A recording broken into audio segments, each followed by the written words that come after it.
অন্নপূর্ণা ভান্ডার সমস্ত মহিলাকে দেবে না এই সরকার। বিশেষ করে যে সমস্ত মহিলা বড়লোক তাদেরকে দেবে না, দেবে কাদেরকে? গরিব দরিদ্রদেরকে। যদিও ওনারা ভোটের আগে প্রতিশ্রুতি দিয়েছিল সবাইকে দেবে, কিন্তু ওনারা 12 পাতার ফর্ম বের করেছে সবাইকে দেবে না বলে। মেনে নিলাম ওনারা অন্নপূর্ণা ভান্ডার সবাইকে দেবে না, তাহলে সরকারি বাসে ফ্রিটা কেন সমস্ত মহিলারা পাবে বলুন দেখি? এই যে সরকারি বাসে রোজ দিন কারা যাতায়াত করবে? যারা ওয়ার্কিং লেডি তারাই রোজ দিন যাতায়াত করবে। যারা ঘরে থাকে, যারা চাকরি বাকরি করে না, তারা তো রোজ দিন যাতায়াত করবে না। এবার কথা বলুন, ওয়ার্কিং লেডি মানে তারা ইনকাম করে। এবার ধরুন যে মহিলা মাসে শেষে 50,000, 70,000, 60,000 টাকা ইনকাম করে, তার তো ফ্রির দরকার নেই, কারণ তার সামর্থ্য আছে সেটুকু দেওয়ার। তাদেরকে ফ্রি দেওয়া হচ্ছে কেন? এবার ধরুন যেতে এসি বাসে যেতে কত? 35 টাকা, ফিরতে 35 টাকা, টোটাল হচ্ছে 70 টাকা। 30 দিয়ে যদি আপনি গুণ করেন তাহলে 2100 টাকা। তাহলে এই যে 2000 টাকা ডাইরেক্টলি কিন্তু আপনি সমস্ত মহিলাদেরকে দিচ্ছেন, বিশেষ করে যাদের প্রয়োজন নেই। সেটা কিন্তু কোষাগারে যেতে পারত। এই যে আপনারা বলেছেন বড়লোকরা ফুর্তি করবে, হচ্ছে বিউটি পার্লার যাবে বড়লোকের মহিলাদের দিলে।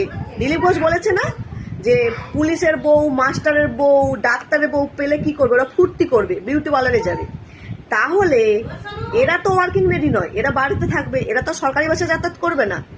এবার যারা ওয়ার্কিং লেডি তারা তো রোজগার করতেই যাচ্ছে, তারা তো মাসের সাথে 50,000, 60,000, 70,000 টাকা পাচ্ছে।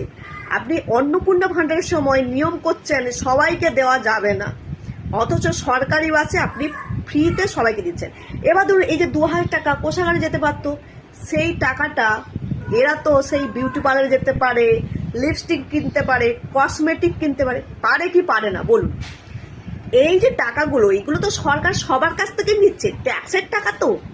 তাহলে সেটার ব্যবহার ঠিকভাবে হবে না কেন? প্রশ্ন আমরা কেন করব না বলুন দেখি?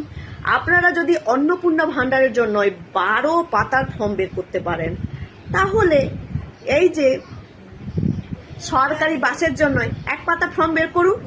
যাদের অ্যাকচুয়ালি প্রয়োজন, যে সমস্ত মহিলাদের প্রয়োজন, সীমিত ইনকাম করে, তাদেরকে দিন।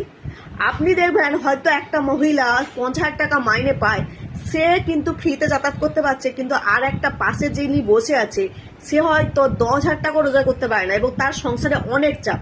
একটা মাঝবয়সী পুরুষ 45-50 বছর, তাকে কিন্তু টাকাটা বের করে দিতে হচ্ছে। ব্যাপারটা কেমন লাগছে না?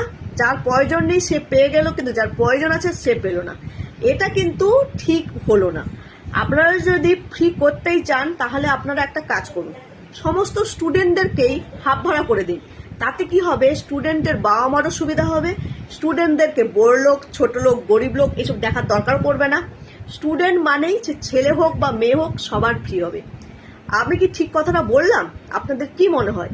যদি মনে হয় যে আমি ঠিক কথা বলেছি, অবশ্যই কমেন্টে বলবেন, শেয়ার করবেন, লাইক করবেন, ফলো করে পাশে থাকবেন। আর ইউটিউব থেকে দেখলে সাবস্ক্রাইব করতে কিন্তু ভুলবেন না এরকম ইন্টারেস্টিং ভিডিও পেতে।